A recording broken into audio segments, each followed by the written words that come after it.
इसके अंदर भी हलचल थोड़ी कम हो गई है। तो ये बड़ा इंपॉर्टेंट है और अब वो टूट नहीं रहे हैं बल्कि धीरे धीरे करके बढ़ ही रहे हैं। इसी मुद्दे पर हमारे मैनेजिंग एडिटर और मेरी सहयोगी कविता, उन दोनों के बीच में एक चर्चा हुई है। उस चर्चा को सुन लेते, देखते हैं वो क्या कह रहे हैं।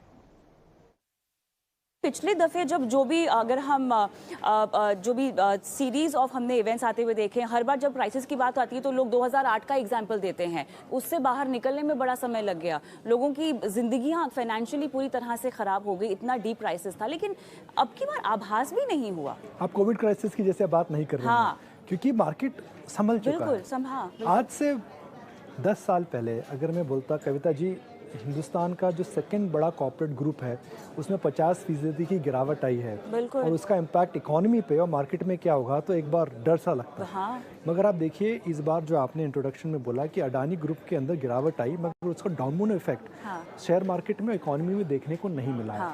इसका प्रमुख कारण है कि आपकी इकोनॉमी बड़ी हो चुकी है। आपकी इकोनॉमी अब एक सिंगल कंपनी पर या सिंगल सेक्टर पर डिपेंडेंट नहीं है।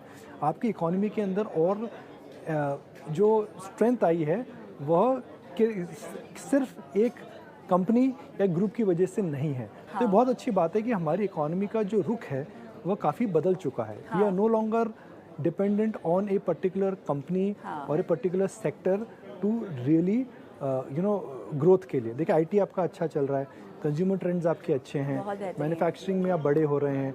अगर आप देखिए एग्री के अंदर भी हम देख रहे हैं कि अच्छा हमें उछाल देखने को मिल रहा है। तो कुल मिलाकर के जो आपकी इकोनॉमी डाइवर्सिफाइड हो चुकी है। और कमाल की बात है कविता जी, मैं इतने साल से मार्केट्स ट्रैक कर रहा हूँ, मैंने अपने अनुभव में नहीं देखा है कि इतना बड़ा असमंजस में मार्केट था, इतनी बड़ी वेल्थ इरोजन हुई नेट लेवल पर, और मार्केट 3-4 दिन के बाद एकदम संभल गया। अब मैं बात करना चाहती हूँ उस बात पर जो बाजार का मूड खराब कर सकता है, लंबे समय के लिए खराब कर सकता है। अभी जो हमने गिनाए, जो बुनियादी तौर पर भारत मजबूती से खड़ा है, ऐसी कौन सी बातें हैं जो उस बुनियाद को शायद हिला सकती है? तो मैं बिजनेस रिलेटेड बातें करता हूँ कि भाई अगर आपको 3 ट्रिलियन से 5 ट्रिलियन हो रहा है और 5 से 10 जाना है, मैं तो उम्मीद करूँगा हम 10 से भी ऊपर जल्दी छलांग मारे।